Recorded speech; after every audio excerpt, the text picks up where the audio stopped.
siitä syntyy aina uusi levy.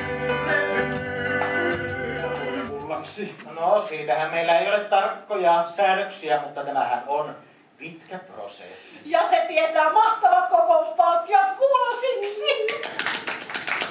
Ei muuta toimeen. No niin, tänään meillä onkin sitten uudelleen nimettävinä entiset lihapullat, ruisleipä ja mämmi.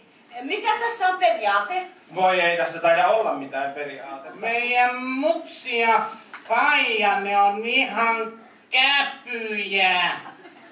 Mä menin pyytää niiltä uutta tietsittaa, kun tää entinen on ihan vaina.